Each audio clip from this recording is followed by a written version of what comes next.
We're taught the truth will set you free. But for the 10 people in this video, the truth is what got them buried. Every one of them found something powerful, and every one of them ended up dead, shot, poisoned, run off the road, or out a window. And in almost every case, the official story falls apart the second you slow down and look. If this is your kind of case, hit subscribe. It really helps. Now, close the blinds, and let's begin. Case 1. Frank Olson.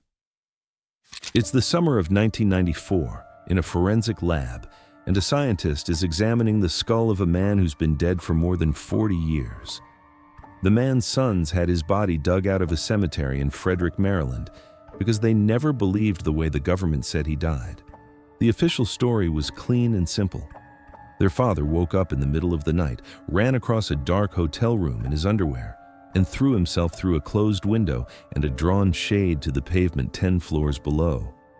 Suicide. A broken man who couldn't take it anymore. But the scientist doing the second autopsy, a George Washington University professor named James Starrs, finds something on that skull the official story has no room for. A blunt injury above the left eye that looks like it happened before the fall, not because of it. Someone appears to have struck Frank Olson in the head before he ever went near that window. To understand how a bacteriologist ended up on a New York sidewalk in 1953 and why it took his family 4 decades and a shovel to start getting answers, we have to go back to a quiet lodge in the mountains of Maryland. Frank Olson was not a small player. He was a bacteriologist who worked at Fort Detrick, studying aerosolized pathogens, the science of how you turn a disease into a weapon that drifts through the air. He was 43 years old, a husband, and a father of 3. And in November of 1953, he was invited to a retreat at Deep Creek Lake with a group of Army and CIA scientists. After dinner one evening, the head of the CIA's mind control program, a chemist named Sidney Gottlieb, poured LSD into the men's after-dinner drinks. Olson wasn't told.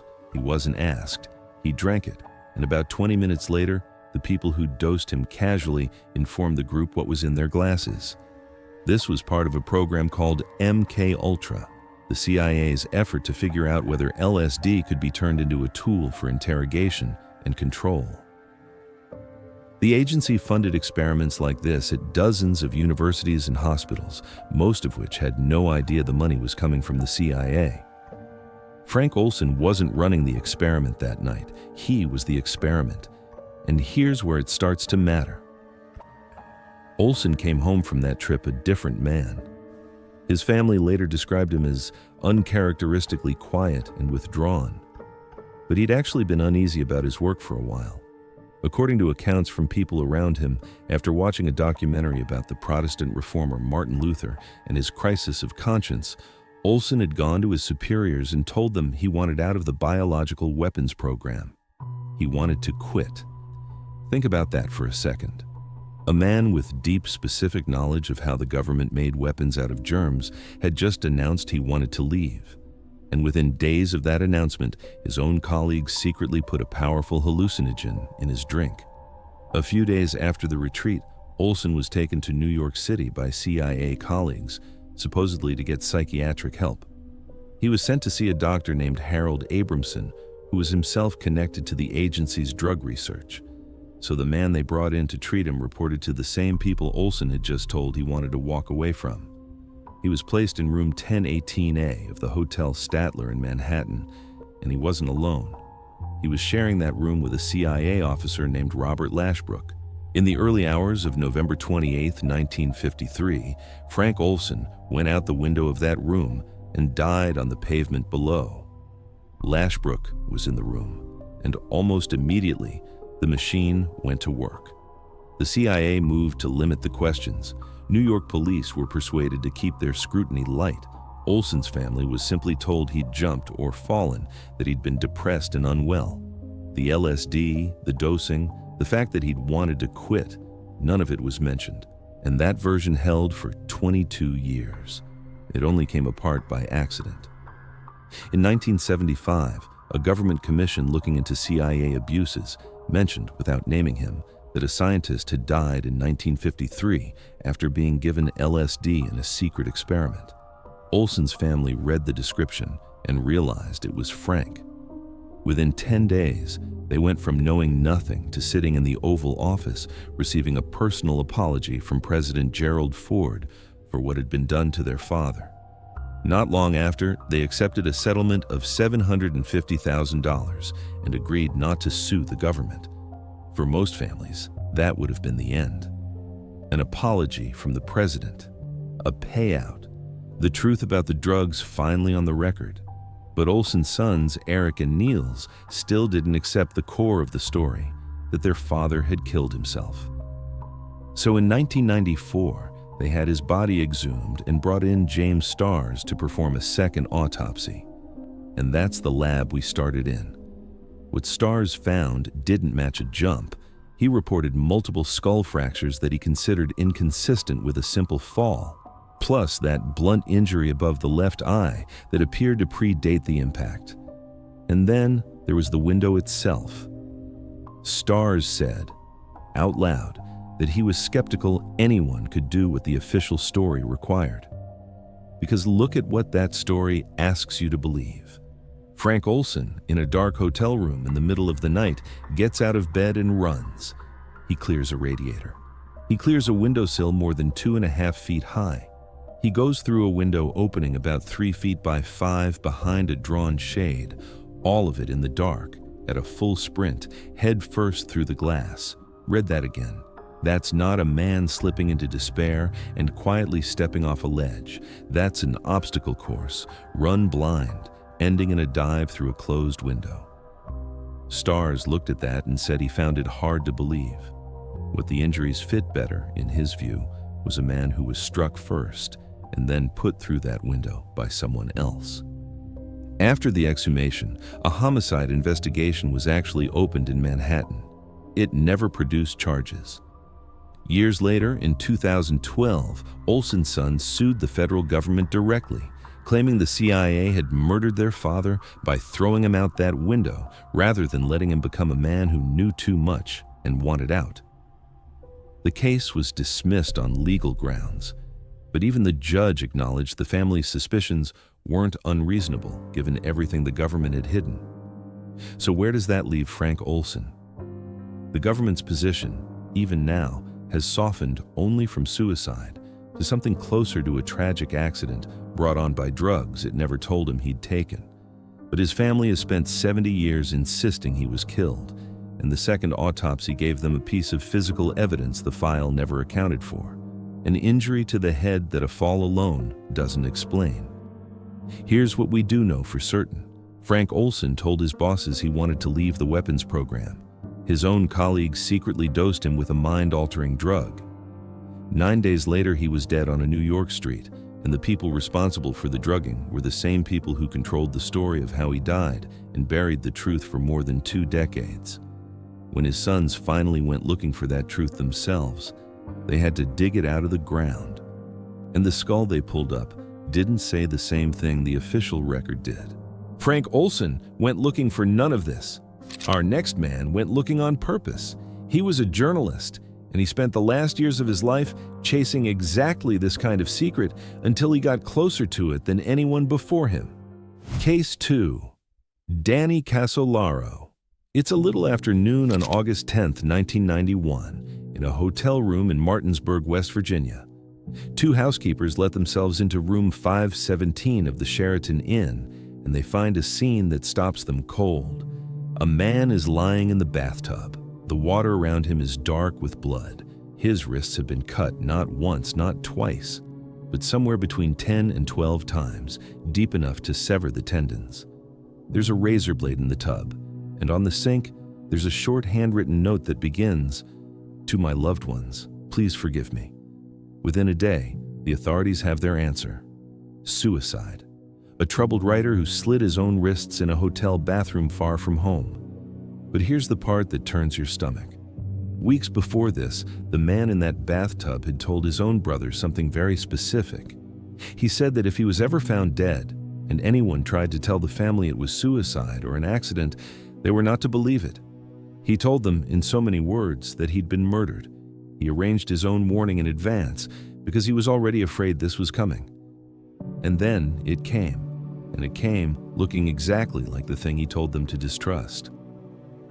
Let's slow down and go through this one, because it's one of the strangest deaths in the history of American journalism. His name was Danny Casolaro. He was 44 years old, a freelance writer, and for the last stretch of his life, he'd been chasing a single sprawling story that had swallowed him whole. Casolaro had a name for what he was investigating. He called it the Octopus. In his mind, it was a shadow network with tentacles reaching into intelligence agencies, organized crime, arms dealing, and a string of the biggest scandals of the 1980s. At the center of it was a piece of software. It was a case management program called Promise, developed by a company called Inslaw. And the accusation Casolaro was pulling on was serious. The claim was that the U.S. Justice Department had effectively stolen this software from the company that made it, then had it secretly modified with a hidden back door, a trapdoor in the code, so that when the software was sold to foreign governments and banks, American intelligence could quietly watch everything those governments and banks were doing. Whether all of that is true is still argued about today. But what matters for this story is that Casolaro believed it, and he'd been told things by people on the inside that convinced him he was close. A computer specialist named Michael Hastings had claimed to him that he was the one who installed that secret back door, and Casolaro was starting to connect the software theft to some of the darkest political stories of the era. And as he got deeper, he got scared. He told friends and family he was receiving harassing phone calls. He told his brother he thought he was in danger. This is the context for that warning. He wasn't a nervous man imagining threats out of nowhere. He was a reporter who felt he was getting close to something, and he was frightened enough to tell the people he loved how to read his own death in advance. So why was he in Martinsburg? He told people he was going there to meet a source, someone who was supposed to hand him the final piece, the thing that would let him finish the book and break the whole story open. He arrived with a briefcase, and this is where a detail comes in that most tellings of this case skip right past. The day before he died, a man named William Turner, a former employee of a major defense contractor, said he delivered documents to Casolaro in Martinsburg. Turner later put this in a sworn statement. He said he handed over 2 packets of material he'd been holding for safekeeping, including printouts and documents about the modified Promise software being sold to Canada, Australia, and Israel. Casolaro told him the meeting in town had been arranged by a specific contact, a man named Joseph Cuellar, who'd first approached Casolaro months earlier in a chance encounter at a bar he was known to drink at. So on the last full day of his life, Danny Casolaro was seen with a briefcase full of the exact evidence that made him dangerous. When his body was found the next day, the briefcase was gone. Now, let's actually walk through what the suicide ruling asks us to swallow, because it's a lot. Start with the physical act itself. Casolaro's wrists weren't nicked. They were cut 10 to 12 times deeply on both arms, deep enough to cut through the tendons. Picture what that actually requires. You cut one wrist badly enough to sever the tendons, and now the hand on that arm is compromised, and you switch the blade to that damaged hand and do it again and again, 10, 11, 12 times through the pain and the blood loss without stopping. It's not impossible for a determined person, but it is the kind of wound pattern that makes investigators look twice, and here almost nobody looked even once. Then there's the speed of what happened next, and this is the detail that genuinely breaks the case for a lot of people. Danny Casolaro's body was embalmed almost immediately before his family had even been notified of his death. Think about what that means. Embalming replaces the blood and floods the tissue with chemicals. Once a body has been embalmed, a whole range of toxicology and forensic testing becomes difficult or flat out impossible. So the single most useful thing you could do to answer the question, was this man drugged or subdued before his wrists were cut? A proper look at his blood was gone before his own brother knew he was dead. A man dies covered in wounds, far from home, having predicted his own murder, and the body gets processed with a speed that erases the evidence. That's not how you handle a suspicious death. That's how you make one stop being a question. And then the briefcase. Remember, this is the object his whole final trip was built around. He came to Martinsburg to receive documents. He was seen with material the day before. When the room was searched, the documents and the briefcase were simply not there. His apartment back home was later found to have been gone through as well. So the one thing on Earth that made Danny Casolaro a threat, the paper trail of the Octopus, vanished the same day he did. Ask yourself the obvious question. A man who decides to end his own life in a hotel bathtub does not arrange for his life's work to be professionally removed from the scene afterward. Somebody wanted those papers gone, and the only reason to take them is what was written inside them. There's one more thing that widens this out. Casolaro wasn't the only person connected to this story who turned up dead. Months before Martinsburg, in January of 1991, a man named Alan Standorf was found beaten to death in the backseat of a car in a parking lot at Washington National Airport. Standorf worked for the National Security Agency, and he'd been one of Casolaro's sources, a person feeding him information from the inside. So a journalist investigating a secret intelligence operation had a source who was murdered at an airport, and then, months later, was found dead himself in a hotel bathtub with his evidence missing, and the official verdict on him was that he did it to himself. So here's the honest reckoning. The record still says suicide, and it's fair to say that some people who've studied the case believe that's exactly what it was, that a broke, exhausted writer who'd been chasing an impossible story finally broke. That's a real possibility, and it deserves to be on the table. But his family has never accepted it. And when you line up what surrounds this death, the warning he gave in advance, the wounds cut a dozen times over, the body embalmed before anyone could examine it properly, the briefcase of evidence gone, the apartment searched, the NSA source beaten to death months earlier, it gets very hard to treat this as an ordinary open and shut suicide. Danny Casolaro spent the last years of his life convinced there was a hidden machine operating underneath the biggest scandals of his time, and that he was one meeting away from proving it. He told the people who loved him that if he died, they should know it wasn't his own hand. Then he died, in a way that matched his prediction, and the evidence that could have settled it was gone before his family could even ask a question. Casolaro went looking for his secret. He crossed the country to chase it. Our next person didn't have to go anywhere. She found her secret at work on the factory floor of the plant where she clocked in every day, and what she uncovered there was so dangerous that it was already inside her body before she ever tried to tell anyone. Case 3. Karen Silkwood. It's the night of November 13th, 1974, on a dark stretch of State Highway 74 in Oklahoma, and a white Honda has just run off the road and slammed into a concrete culvert. By the time help arrives, the young woman behind the wheel is dead, pinned in the wreck. The police look it over and reach a quick conclusion. She fell asleep at the wheel. There were traces of a sedative in her system. The car drifted off a lonely road at night, and that was that. A tragic accident. Case closed. Except the woman in that car had spent the last months of her life gathering proof that the company she worked for was cutting corners with one of the most dangerous substances on the planet. And on this exact night, at this exact hour, she wasn't just driving home. She was driving to a meeting. Waiting for her at the other end was a reporter from the New York Times and a national union official. And she was carrying a folder that witnesses say was full of documents and photographs meant to blow the whole thing open. When they pulled her from the wreck, that folder was gone. It has never been found to this day. Let's back up and talk about who she was, because Karen Silkwood was not a random victim. She was 28 years old, and she worked as a technician at a Kerr-McGee plant near Crescent, Oklahoma, where they made plutonium fuel pellets, packing plutonium into rods for nuclear reactors. Plutonium is one of the most toxic materials that exists. A speck of it breathed into your lungs can seed a cancer that shows up years later, and Karen worked with it every day. She got involved with her union and won a seat on the bargaining committee, the first woman at that plant to hold the role. And in that job, she started paying attention to how the place was actually run.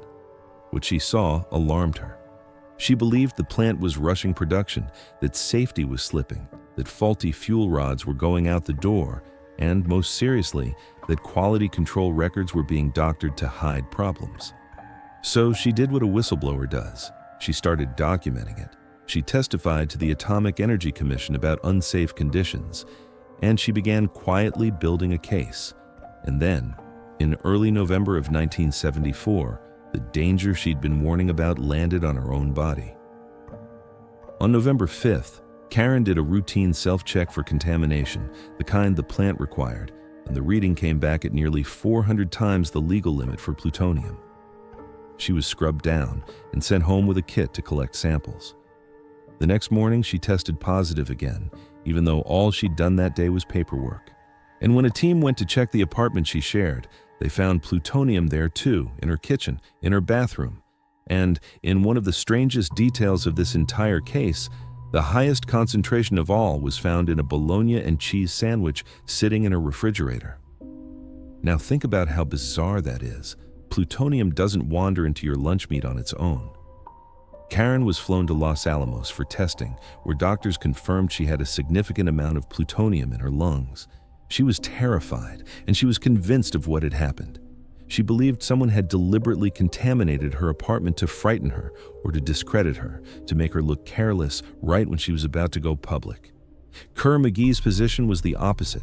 The company suggested that Karen had contaminated herself, that she'd smuggled plutonium out and spread it around her own home to make the plant look bad. And here is where the evidence starts to cut against the company's version. When investigators looked at the protective gloves Karen had used in the glove box at work, the sealed compartment where the plutonium was handled, they found something important. The gloves had plutonium on the inside, but they had no holes or tears in them, no perforations. That matters enormously, because if the gloves weren't breached, then the contamination on her skin didn't come from the plutonium she was handling at her station. It came from somewhere else, and laboratory analysis went further. It concluded that the plutonium found in her apartment came from a specific batch at the plant that Karen didn't even have access to. Sit with that.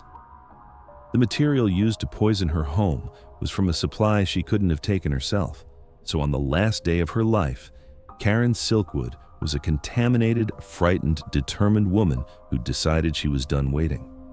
She went to a union meeting in Crescent, and her co-workers saw her there with company documents, notebooks, a large binder.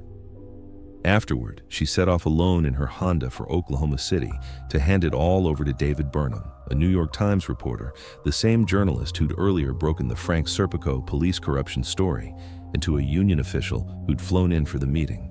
She never arrived. Now let's actually walk through the official story, because the "she fell asleep" verdict has a problem, and it's a physical one. The union didn't accept the finding, so they brought in an accident reconstruction expert to examine the car. And when he looked at the wreck, he found fresh dents in the rear of the vehicle, the back, damage consistent with her car being struck from behind and pushed off the road, not damage from a sleepy drift into a culvert. Think about what that does to the official theory. If you fall asleep and drift off the road, the damage is at the front, where you hit the thing you crashed into. Fresh dents in the back of the car point at a completely different story, a second vehicle coming up behind her on that dark highway and running her off it.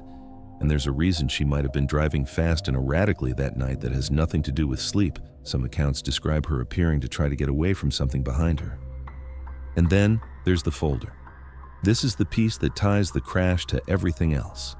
Multiple people saw Karen leave that union meeting carrying a binder and documents.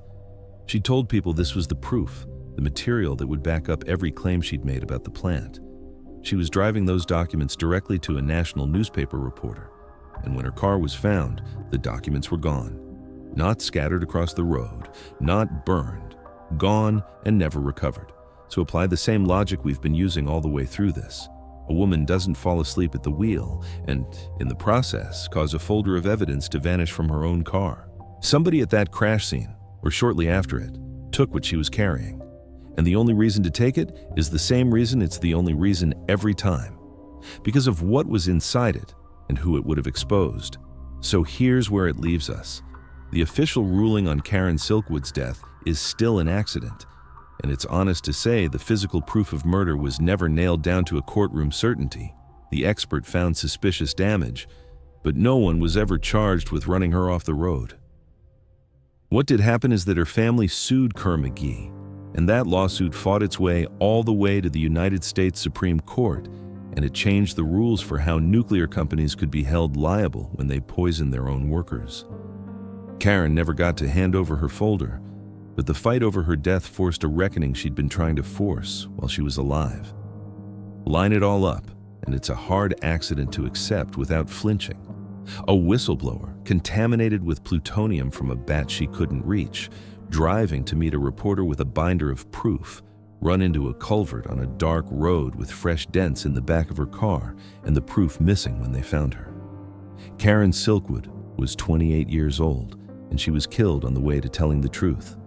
Karen died trying to hand her evidence to a reporter. Our next man was the reporter. He didn't just uncover one dangerous story, he published one of the biggest investigations of his generation, and it cost him everything, long before it cost him his life. Case 4. Gary Webb.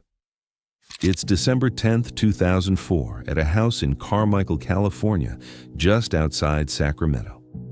A crew from a moving company shows up for a scheduled job, and they find a note taped to the front door. The note reads, "Please do not enter. Call 911 and ask for an ambulance." Inside, they find the man who lived there dead with gunshot wounds to the head. And when the details come out, the whole country does a double take at one number. Not one gunshot wound, two. 2 gunshots to the head, and the ruling is suicide. The man was Gary Webb. He was 49 years old, and he was a Pulitzer Prize-winning investigative journalist who, a few years earlier, had published a series of stories so damaging that it forced a CIA director to sit in a room full of angry citizens and answer for his agency.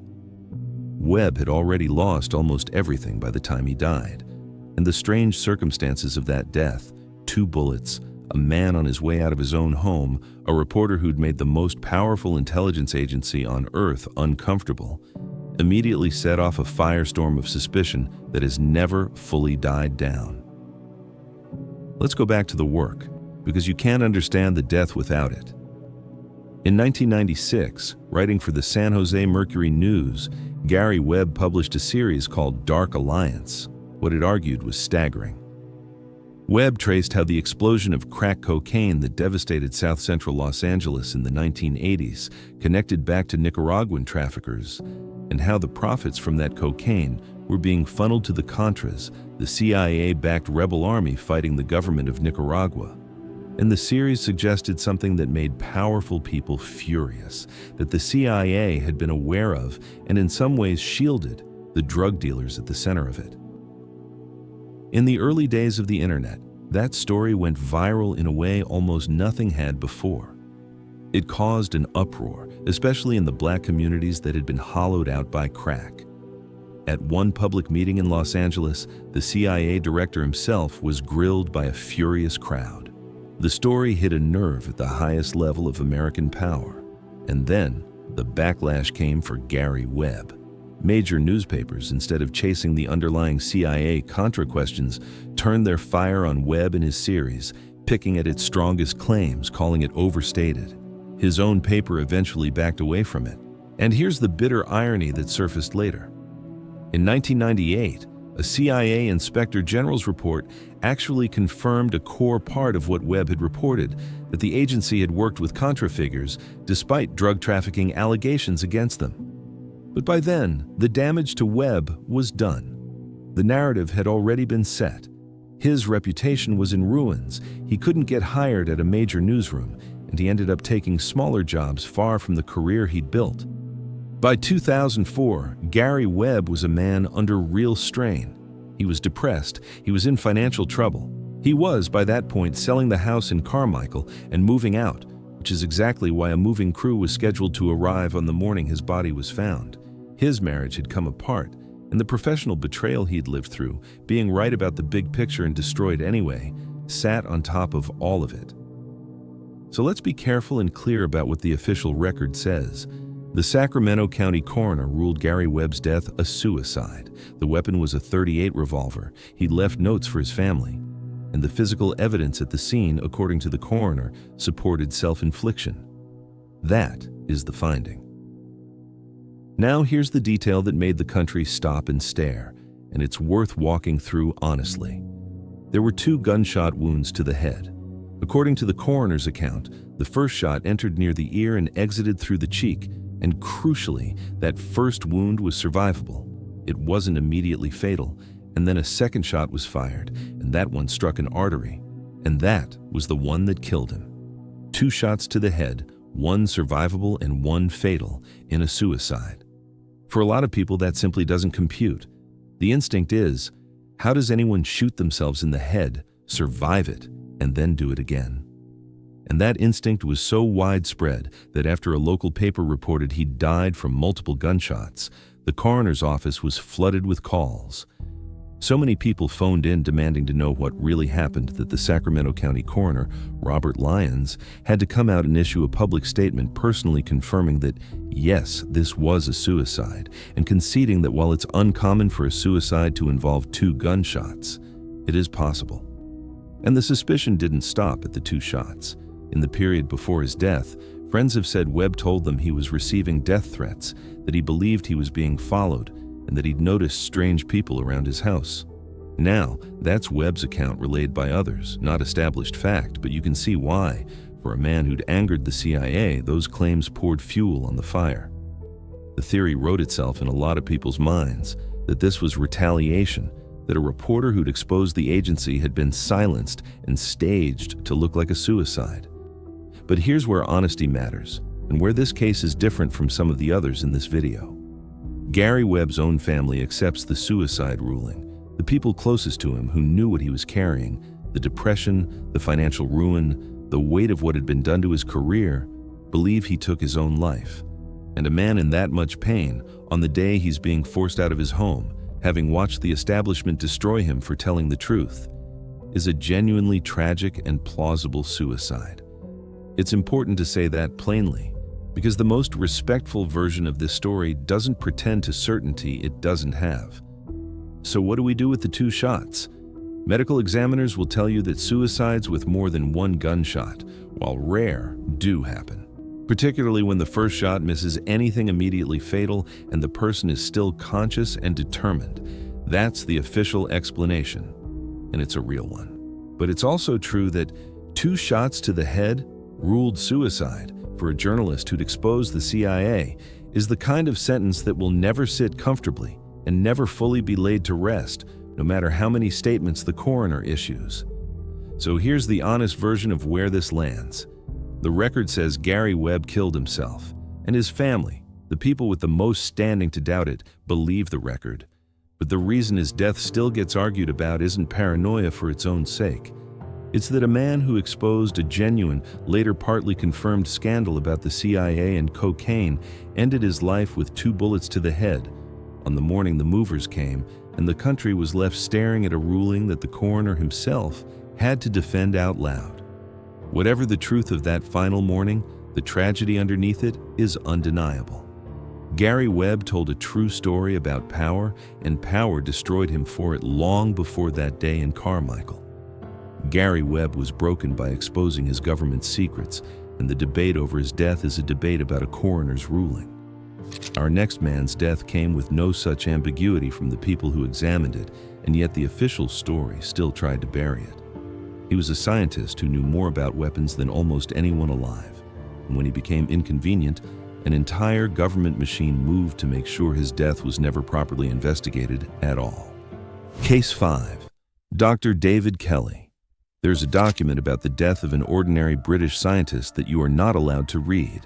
Not because it's lost and not because it's classified for reasons of national defense. It's the post-mortem report, the medical account of exactly how this man died, and a British official ordered it sealed away from the public for 70 years. 70. That means most of the people alive when he died will be gone before anyone is permitted to look at the plain facts of how he ended up dead in a wood. So the obvious question is the one this whole case turns on. If a man simply took his own life, alone, in the woods near his home, why would a government lock away the report on his body for 3 generations? The man was Dr. David Kelly, and to understand why his death detonated a political crisis, you have to understand who he was and what he'd just been dragged into. Kelly was one of Britain's foremost authorities on biological weapons. He'd been a United Nations weapons inspector in Iraq. He'd spent years at Porton Down, the UK's own chemical and biological research establishment. When it came to weapons of mass destruction, this was a man who knew the subject cold, at a level almost no one in public life could match. And in 2003, that expertise put him at the center of the most heated political fight in the country. Britain had gone to war in Iraq on the argument that Saddam Hussein possessed weapons of mass destruction, including the notorious claim that Iraq could deploy such weapons within 45 minutes. Then the BBC ran a report saying the government had sexed up the intelligence, exaggerated the threat to sell the war. The government wanted to know who inside had talked to the BBC, and the source turned out to be David Kelly. Overnight, a quiet scientist was thrown into a brutal public confrontation between the BBC and Tony Blair's government. He was named. He was hauled in front of a parliamentary committee and questioned on live television, visibly uncomfortable, a man clearly unused to and unsuited for that kind of exposure. He was caught in a war between 2 of the most powerful institutions in the country, and both of them had reasons to want the story about him to go a certain way. On July 17, 2003, David Kelly left his home in Oxfordshire and went out for a walk. He didn't come back. The next morning, his body was found in woodland at a place called Harrowdown Hill, not far from his house. Near him were a knife and a packet of painkillers. And what happened next, in terms of how his death was investigated, is where this case stops looking normal. Here's what the official finding says. Instead of a regular coroner's inquest, which is the standard way a sudden or suspicious death is examined in England, the government set up a special public inquiry led by a senior judge, Lord Hutton. And Hutton concluded that Kelly took his own life. The finding was that the principal cause of death was bleeding from cuts to his left wrist, self-inflicted, helped along by an overdose of a painkiller called coproximol, and some undiagnosed heart disease. Hutton stated he was satisfied that no other person was involved. Case closed, suicide, and the government cleared of any blame for his death. Now let's walk through the parts of that which have made a group of doctors refuse to let this go for 20 years, because there are several, and they stack. Start with the way the investigation itself was handled, because it's genuinely unusual.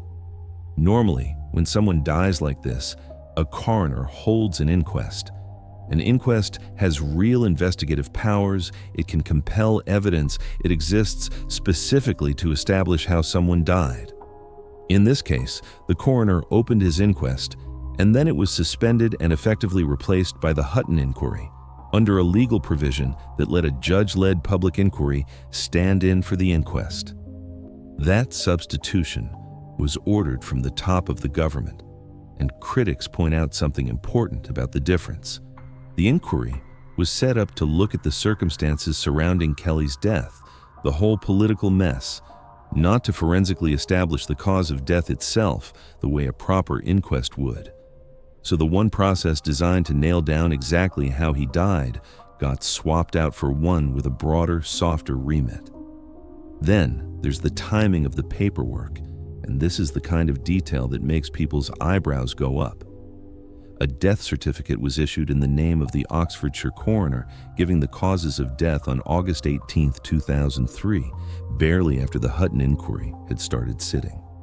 In other words, the official reasons for his death were written down and certified before the inquiry that was supposedly investigating that death had actually examined the matter. What's the point of an inquiry into how a man died if the paperwork declaring how he died is rushed out at the very start? And the medical core of the ruling is exactly where the doctors attack. A group of medical and legal specialists, including a former coroner, have argued for years that the official cause of death doesn't hold up. The finding was that Kelly bled to death from cutting his left wrist, but the specific vessel involved, the ulnar artery, is small and it sits fairly deep in the wrist. These doctors argue that severing that particular artery is a genuinely unlikely way to bleed to death, and that the amount of blood found at the scene was not consistent with someone dying from that kind of wound. This is their central point. To die the way the official story says, from that cut, in that spot, is, in their professional judgment, extremely improbable. The painkiller doesn't rescue the story either. Coproximol was listed as a contributing cause, but the toxicologist's own evidence was that the level of coproximol found in Kelly's blood was not by itself enough to kill him. So you're left with a death certificate leaning on a wrist wound the doctors say couldn't reliably cause fatal blood loss, and a drug overdose the toxicologist says wasn't fatal on its own. And now, hold all of that up next to who this man was. As one of the campaigning doctors pointed out, David Kelly had spent a decade at Porton Down. He knew, better than almost anyone, the biology of death, how the body fails, what does and doesn't kill a person, and were asked to believe that this man, of all people, chose to end his life by taking a blunt gardening knife to the small artery in his wrist and swallowing his wife's painkillers, a method his own expertise would have told him was unreliable. To the doctors questioning this, that combination is, in their word, extraordinary. Let's be fair to the other side, because the official position has serious weight behind it too. A later British Attorney General reviewed the case and said the evidence that Kelly killed himself was, in his words, overwhelming, and rejected the idea of a cover-up. Kelly was, by many accounts, under enormous strain, publicly humiliated, caught between warring institutions, a private man suddenly at the center of a national scandal he never wanted. A suicide in those circumstances is not hard to imagine. That is the genuine counterweight, and it's why this remains a dispute and not a settled murder. But here's what keeps it from ever fully resting. It's not just that the doctors doubt the wound, it's the whole shape of how the state handled it. A normal inquest was set aside for a special inquiry with a narrower focus on cause of death. A death certificate went out before that inquiry had done its work, and the medical records underpinning the whole thing were locked away from the public for 70 years. Every one of those decisions on its own might have an innocent explanation. Together, they produce exactly the impression a grieving, suspicious public can't shake, that of a system moving quickly and quietly to close a door rather than open one. So where does that leave Dr. David Kelly? The official record says he took his own life, and a senior judge and a later attorney general both stand behind that. But a weapons expert who knew the biology of death better than his own coroner was found dead at the height of a war he'd become dangerous to. His inquest was replaced, his death certificate was rushed, and the report on his body was sealed for 70 years. A group of doctors has spent 2 decades saying the wound in the official story could not have killed him, and unless someone reopens it, the plain medical truth of how David Kelly died is locked in a vault that most of us will not live long enough to see opened. David Kelly's death was buried under a 70-year seal, but at least the country he served was arguing about it in the open. Our next story leaves that ambiguity behind entirely. There's no debate about whether she was murdered. She was blown apart by a bomb in broad daylight, feet from her own front door, and her own government was later named as the thing that let it happen. Case 6. Daphne Caruana Galizia. The last thing she ever wrote, published on her website minutes before she died, ended with a single line. She wrote, "There are crooks everywhere you look now. The situation is desperate." Then she got into her car, pulled out of the driveway of her home, and a few hundred feet down the road, a bomb hidden under her seat was detonated by remote control. The blast tore the car apart and threw the wreckage over a wall and into a nearby field. She was killed instantly. And unlike almost every other case in this video, there's no argument about what happened here, no dispute over suicide or accident. Daphne Caruana Galizia was assassinated. The only questions were who ordered it, and how a thing like this could happen in a European country in broad daylight. She was 53 years old, and she was the most famous and the most feared journalist in the tiny island nation of Malta. People called her a one-woman WikiLeaks. Her blog, Running Commentary, was one of the most read websites in the entire country, and on it, she did something that made her powerful enemies across the whole political spectrum. She named names. She wrote relentlessly about corruption at the very top of Maltese society, about politicians, about businessmen, about the hidden connections between money and power on the island. And her biggest work grew out of one of the largest leaks in history. When the Panama Papers spilled out in 2016, exposing how the world's wealthy and powerful hid their money in offshore shell companies, Daphne dug into what it meant for Malta. And what she found led straight into the government. Her reporting tied members of the country's political elite, including people at the highest levels of the Prime Minister's inner circle, to secret offshore structures. She kept pulling the thread, connecting Maltese officials to a mysterious company based in Dubai that she identified as a vehicle for funneling payments. Her reporting became so damaging that it helped force the Prime Minister to call an early election. So this was not a journalist writing safe stories from a distance. She was a genuine threat to the most powerful people in her country, and she was paying for it in real time. And this is where the story gets, in some ways, even darker than the bomb itself, because of what was being done to her while she was still alive. In the period before her death, Daphne was under siege by the very system she was investigating. She was buried under something like 40 libel suits, lawsuits filed against her over her reporting, a tactic that can drown a journalist in legal costs and tie them up in court for years. And it went further than that. Her bank accounts had been frozen by a court order connected to one of those actions. Think about what that means.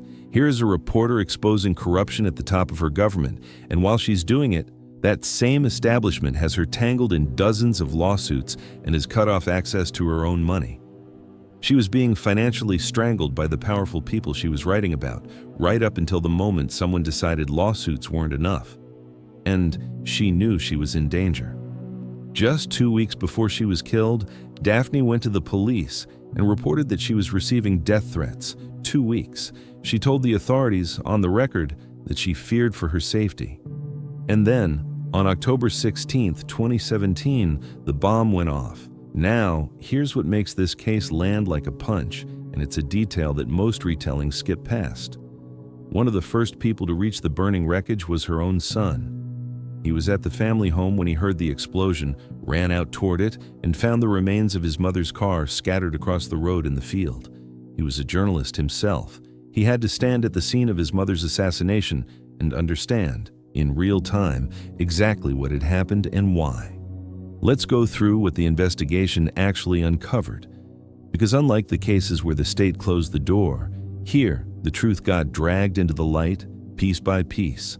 The bomb had been placed under the driver's seat and set off remotely, meaning someone was watching, waiting for her to get in the car and drive. Within months, 3 men were arrested for carrying out the killing. And over the following years, the structure of the plot came apart in public. 2 brothers, Alfred and George De Giorgio, were the men who planted and detonated the bomb. They eventually pled guilty and were sentenced to 40 years each in prison. A 3rd man involved in the hit, Vincent Muscat, turned state's evidence cooperating with investigators and received a 15-year sentence. And the investigation kept climbing. 2 more men were later convicted of supplying the military-grade explosive used to build the bomb. So the people who built it, planted it, and set it off, that whole chain, was identified and convicted. But the question that always hangs over an assassination like this is who paid for it? Who wanted her dead badly enough to have a bomb built and detonated on a public road? And the trail led to a name at the very top of Maltese business. A prominent businessman named Jorgen Fenech, whose name had surfaced in Daphne's own reporting on those offshore payments, was arrested and charged as the alleged mastermind, the man accused of ordering and financing the killing. He has denied it, and his trial has continued to grind on, at one point under a court-imposed media blackout. So the men who carried it out are in prison. The case against the man accused of ordering it is still being fought. And then there's the part that reaches past the individual killers and indicts the whole system, which is exactly the point Daphne spent her life making. After her death, Malta convened a public inquiry, and it produced a report of more than 400 pages.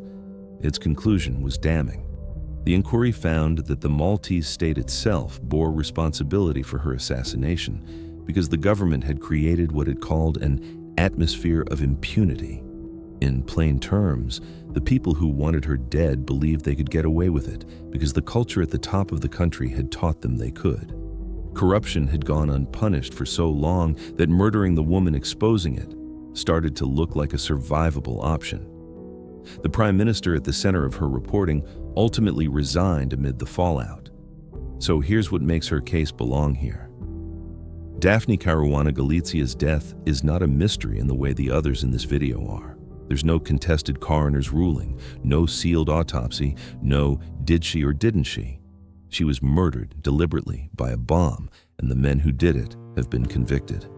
What sets her apart is what surrounds it. This was a journalist whose government answered her reporting with dozens of lawsuits and a frozen bank account while she was alive, and whose own state was then formally found to have created the conditions for her murder. Her last published words were, "The situation is desperate." A few minutes later, someone made sure she'd never write another. Daphne was killed by a bomb, and everyone knew it was murder the moment it went off. Our next man died in a way that looked, on the surface, like nothing at all. He simply collapsed while out for a run near his home in the English countryside. But he was a Russian who'd handed over documents that could bring down powerful men in Moscow, and inside his body was a trace of a poison that assassins actually use. Case 7. Alexander Perepilichny. On November 10, 2012, a healthy 44-year-old man went out for a jog near his home in Weybridge, a wealthy corner of Surrey, England, on one of the most exclusive gated estates in the country, a place called St. George's Hill. He was fit. He'd been running, and partway through, he collapsed in the road and died. When the local police looked at it, they saw a sudden death, no signs of a struggle, no wounds, no attacker. They treated it as non-suspicious, most likely a heart problem. A tragic but ordinary thing. A man's heart gives out while exercising. Except this particular man had, in the months before he dropped dead, done two things that make an ordinary heart attack very hard to swallow. First, he'd taken out an enormous stack of life insurance, applying for policies worth around £8.5 million in the space of just a few weeks. And second, he was a Russian whistleblower who had handed over documents exposing a massive fraud that reached into the Russian state, and he'd told people he believed there was a contract out on his life. Let's back up, because who this man was is the whole key. Alexander Perepilichny was a Russian financier who fled to Britain in 2009. And the reason he fled is that he'd become extremely dangerous to some very powerful people in Moscow. He had come into possession of documents connected to one of the biggest scandals in modern Russia, a $230 million tax fraud, a scheme in which that enormous sum was essentially stolen from the Russian treasury by a network of officials and criminals. This is the same fraud at the center of the Sergei Magnitsky case. Magnitsky was a lawyer who investigated that exact scheme on behalf of an investment fund called Hermitage Capital, run by a man named Bill Browder. And for uncovering it, Magnitsky was arrested, held in a Moscow prison, and died there in custody in 2009. So Perepilichny knew, with total clarity, what happened to people who exposed this particular fraud. The last man who dug into it died in a Russian jail cell. And Perepilichny did it anyway.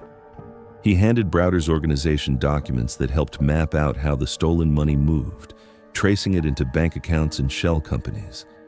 He was cooperating with a Swiss investigation into the money laundering, and he was, at the time of his death, just weeks away from giving evidence to Swiss prosecutors. He'd told people he was on a Russian hit list. He knew he was a marked man. That is the context for a healthy 44-year-old suddenly dropping dead on his morning run. Now, here is where the case cracks open, and it's the detail this whole story turns on. Perepilichny's death was initially written off as natural, But when scientists eventually took a closer look, a toxicologist examining the contents of his stomach found a possible trace of a substance that stopped the investigation in its tracks. The suspected poison was gelsemium, a rare and deadly plant toxin. And gelsemium is not some common household chemical. It comes from a plant that grows in Asia. It's sometimes called heartbreak grass, and crucially, it's a poison associated with assassins. It's exactly the kind of thing you would use if you wanted to kill someone and have their death look like a heart attack, because that's roughly what it does. It can trigger cardiac arrest.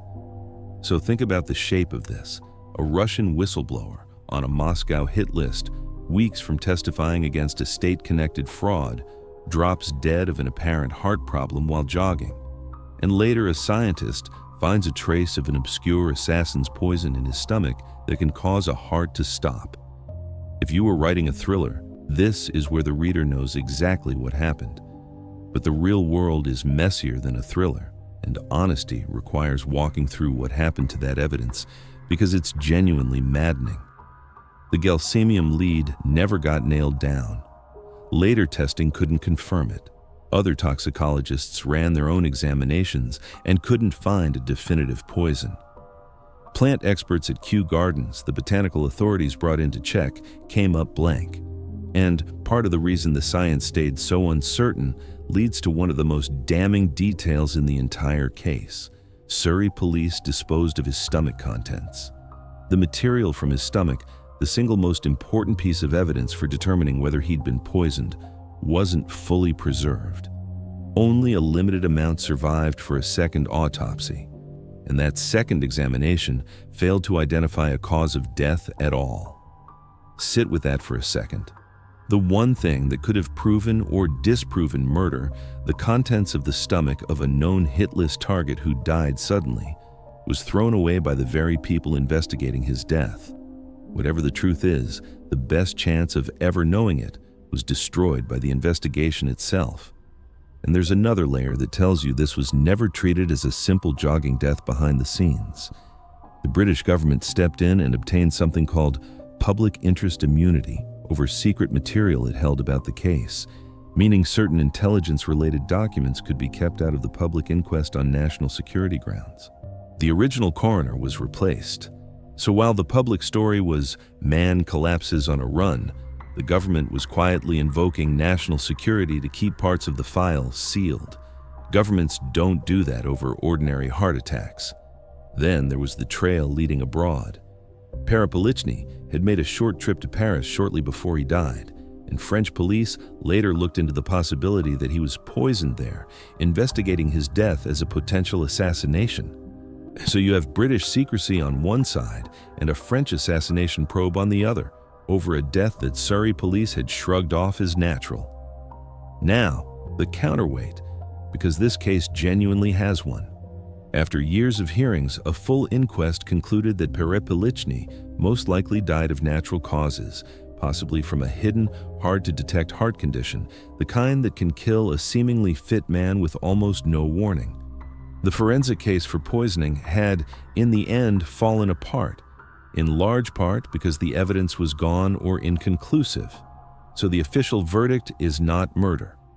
The official verdict is that his heart probably just failed. But look at what that verdict is built on. It's built on an investigation that destroyed the stomach contents, a poison lead that could never be properly tested, and a file the government partially sealed for national security. The senior police officer overseeing it acknowledged not wanting the inquiry to go off on a tangent by chasing the Russian organized crime angle. And the man himself had told colleagues there was a contract on his life and had insured himself for £8.5 million right before dying. As Bill Browder put it, if this wasn't properly investigated, then it's entirely possible a murderer simply got away with it. So where does that leave Alexander Perepilichny? The official ruling is likely natural causes, and it's true that no poison was ever conclusively proven. But a whistleblower who fled Russia, who knew the last man to touch this fraud, died in a Moscow jail, who told people he was on a hit list and bought millions in life insurance weeks before the end, collapsed, and died on a quiet English road with a trace of an assassin's poison found and then never confirmable because the police threw away the evidence. Whether his heart failed on its own or was made to fail, one thing is certain. The system that was supposed to find out made sure we never really could. Perepilichny may or may not have been poisoned, and the uncertainty exists partly because evidence was destroyed. Our next man's death was no quieter. His car hit a tree in the middle of a major American city and exploded into a fireball.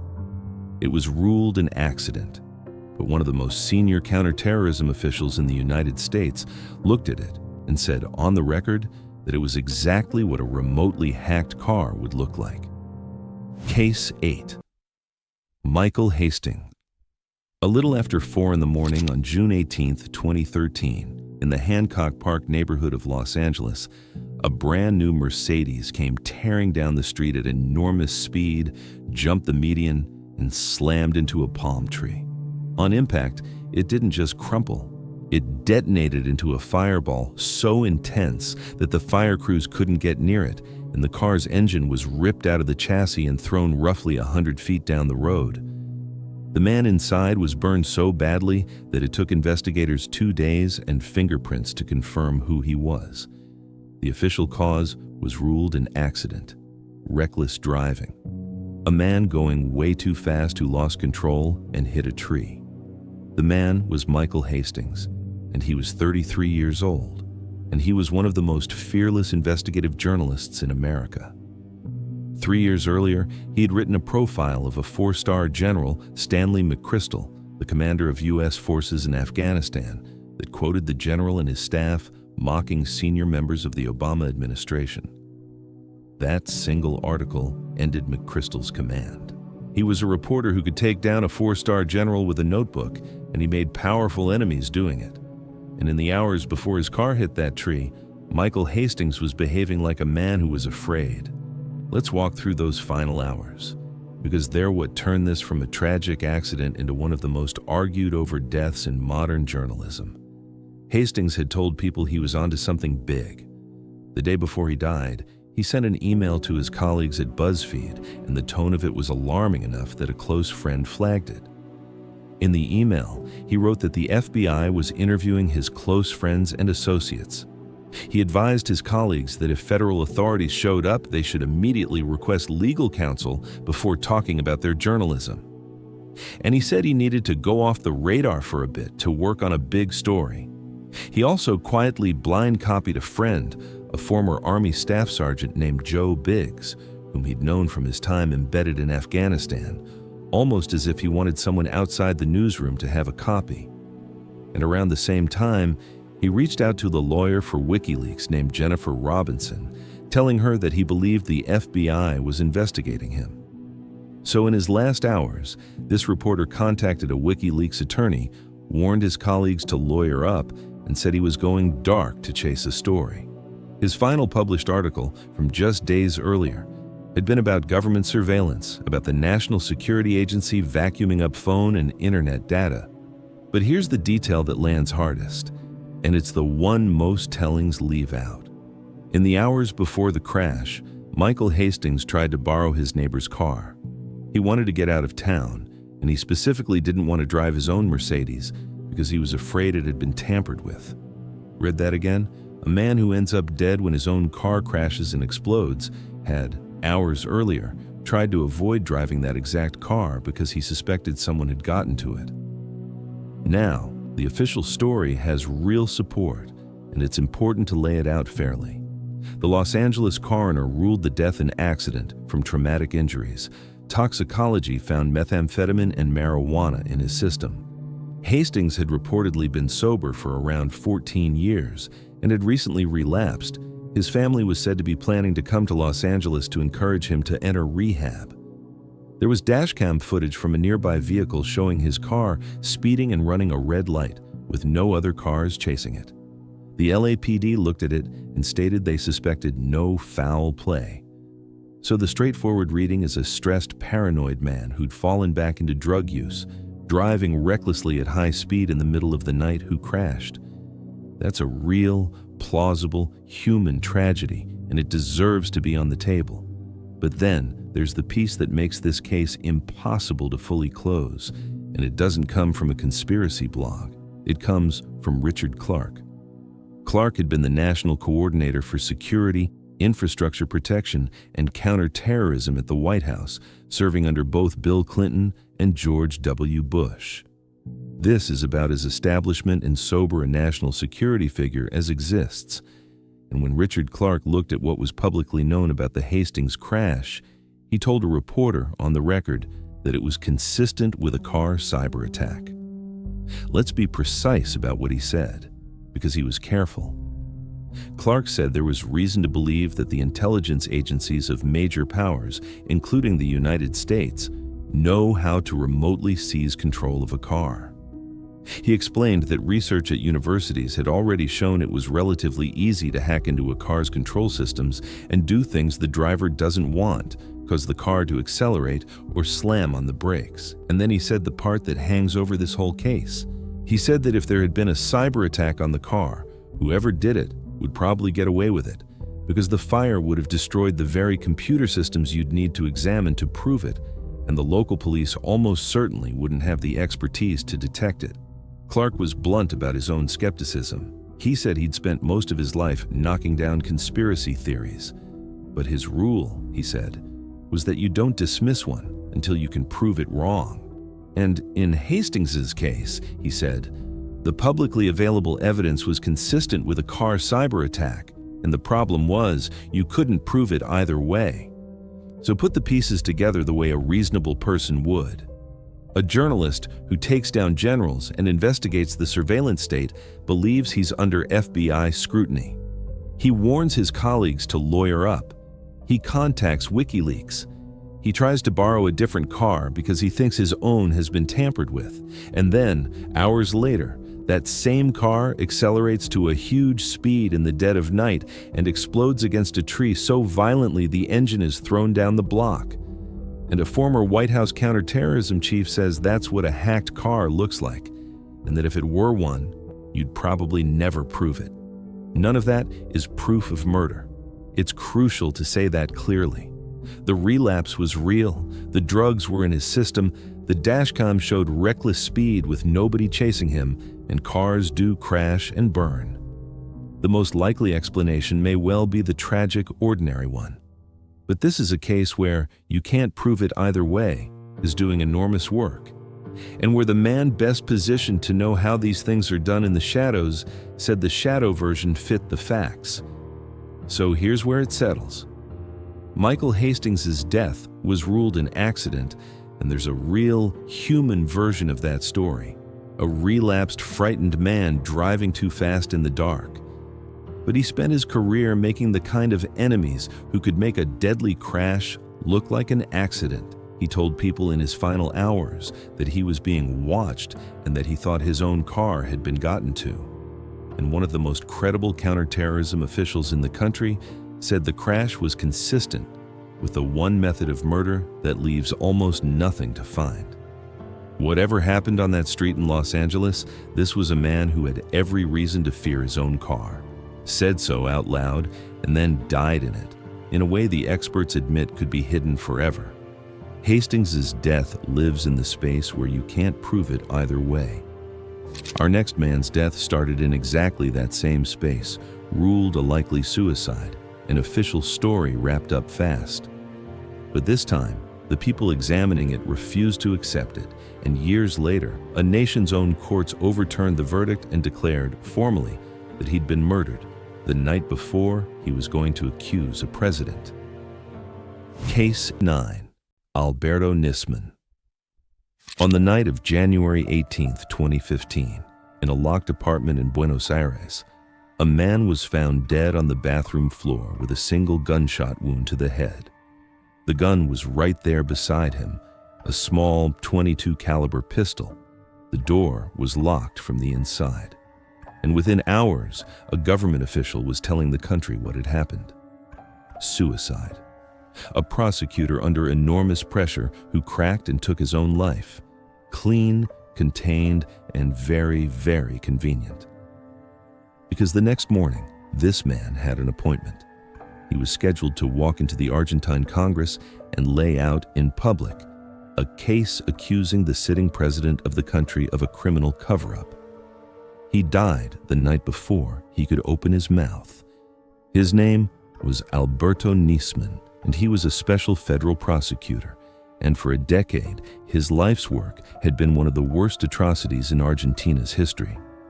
In 1994, a bomb tore apart the AMIA building in Buenos Aires, a Jewish community center, killing 85 people and wounding hundreds more. It was the deadliest terrorist attack the country had ever seen. And Nisman was the man assigned to chase down who was really behind it. His investigation led him toward Iran and the Lebanese militant group Hezbollah as the forces behind the bombing. But over the years, Nisman came to believe something even more dangerous, something that turned his investigation from a hunt for foreign terrorists into a direct threat to his own government. He came to believe that Argentina's own leadership had made a secret deal to protect the people responsible. Here's the accusation he was about to make public. Nisman alleged that President Cristina Fernández de Kirchner and other top officials had worked to cover up Iran's role in the AMIA bombing, to essentially bury the case against the Iranian suspects in exchange for commercial benefits, a deal that would give Argentina access to Iranian oil and open Iranian markets to Argentine goods. In other words, he was accusing his own president of trading justice for 85 murdered people away for a trade deal. 4 days before his death, he'd filed a 300-page complaint laying it all out, and he was booked to present that evidence to Argentina's Congress on January 19th. He never made it. He was found dead on the 18th. Now let's walk through why the suicide ruling collapsed, because in this case, unlike so many others, we don't have to speculate about whether the official story holds. Argentina's own justice system tore it apart, piece by piece. Start with the gun, because where it came from is genuinely staggering. The .22 pistol that killed Alberto Nisman didn't belong to him. It belonged to a man named Diego Lagomarsino, and Lagomarsino wasn't a stranger. He was Nisman's own IT employee, the man who worked on his computers. Lagomarsino's account is that Nisman, frightened, had asked to borrow a weapon to protect himself, and that he brought over this old pistol the day before Nisman died. So the gun found next to the body was one that arrived in the apartment from Nisman's own tech guy right before the death. To this day, Lagomarsino is the only person who has been charged with anything in connection with the case. Then, look at the forensics, because they don't fit a self-inflicted shooting. When investigators tested Nisman's hands, they found no gunpowder residue. A man supposedly presses a pistol to his own head and pulls the trigger at point-blank range, and there's no gunpowder on his hand.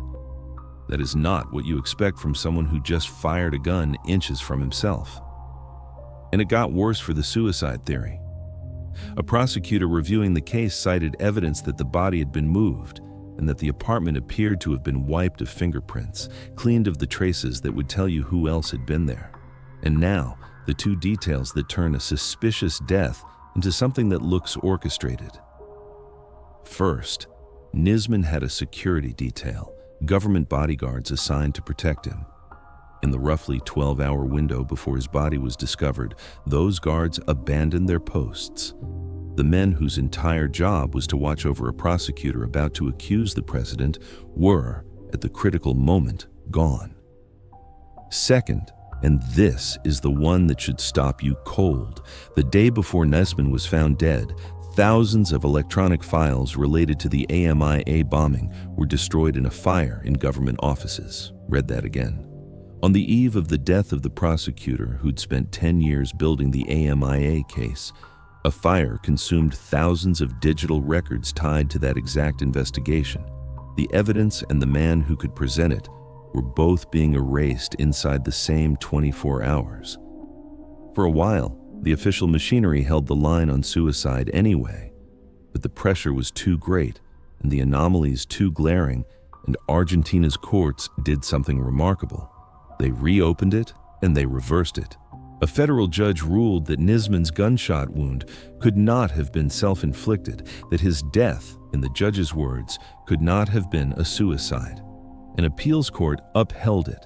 The Federal Court of Buenos Aires stated there was no doubt his death was a homicide, and that it came as a direct consequence of his accusations against the president.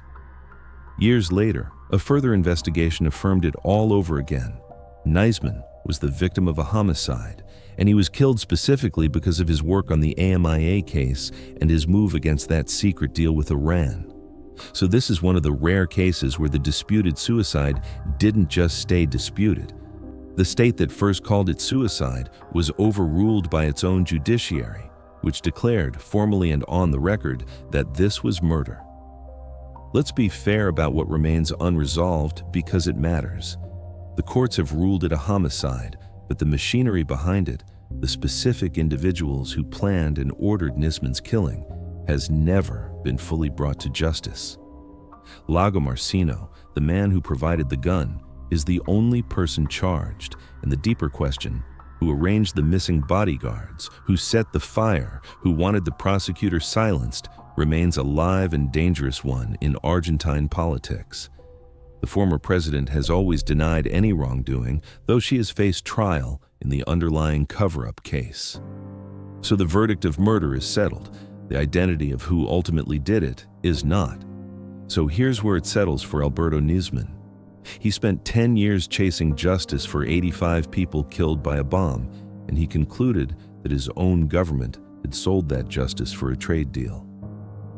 The night before he could say so to Congress, he was found shot dead in a locked apartment with a borrowed gun, no gunpowder on his hands, his bodyguards mysteriously gone, and a fire having just destroyed the case files the day before.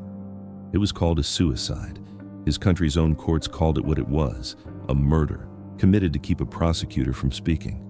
Nisman became, in a way, the 86th victim of the bombing he never stopped investigating. Nisman was silenced the night before he could accuse the powerful, and it took a nation's courts to say so. Our final story needs no court to overturn anything. Everyone always knew it was murder. She was shot dead in her own building, and the men who pulled the trigger were caught and convicted. But she was killed on a date so pointed it reads like a message.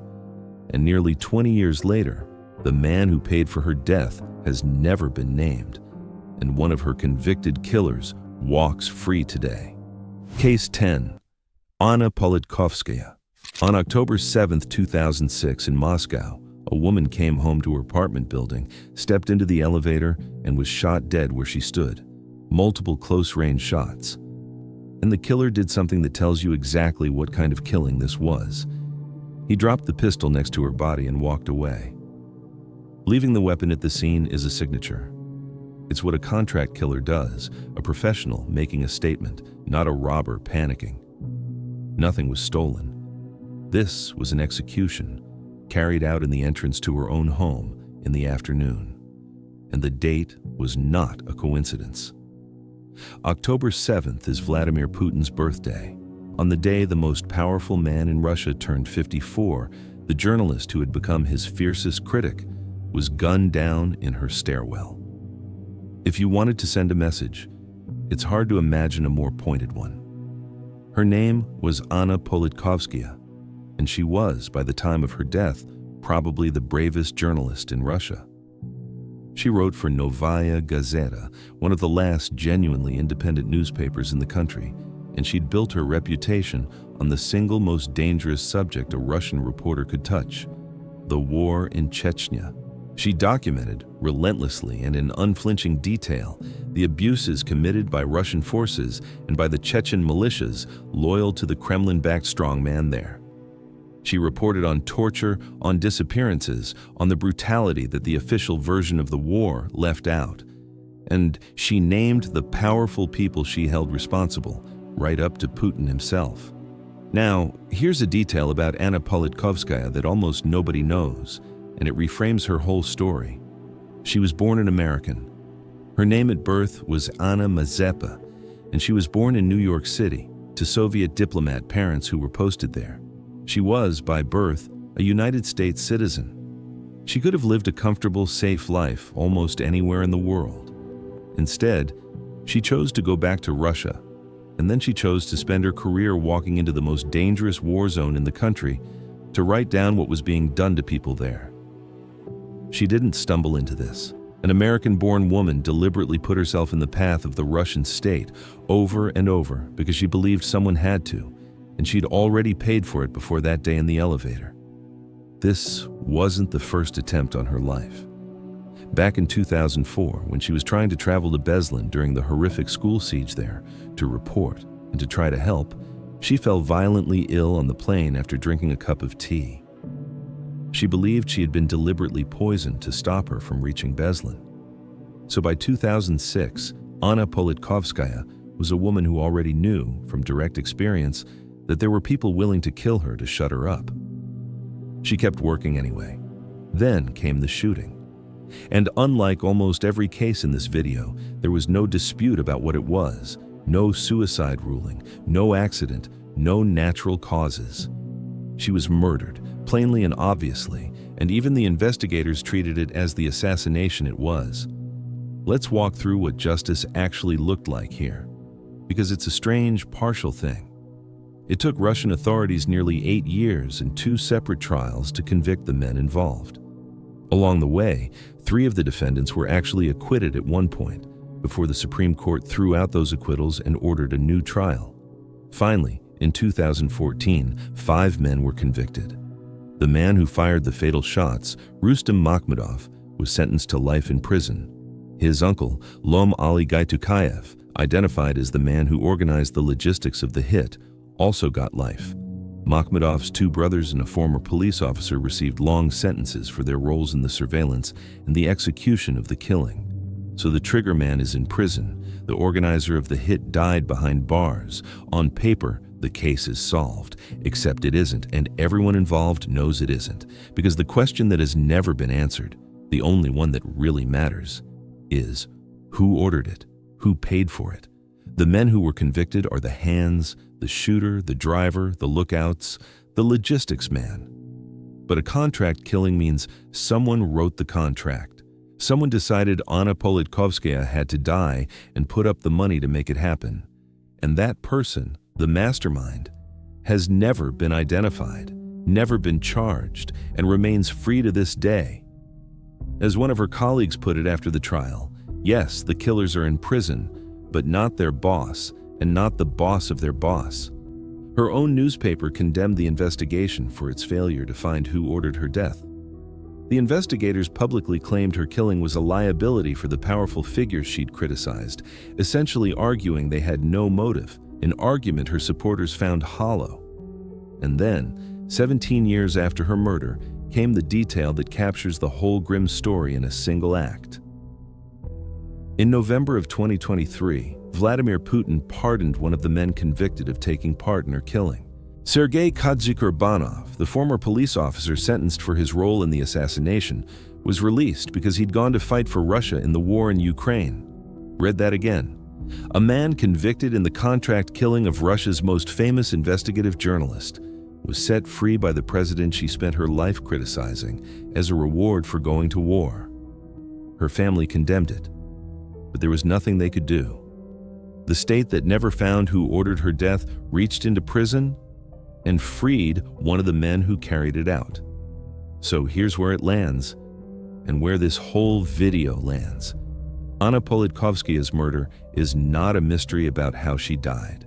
We know exactly how she died, and we know the men who did it, and they were convicted. What makes her death the truest example of everything in this video is what happened after.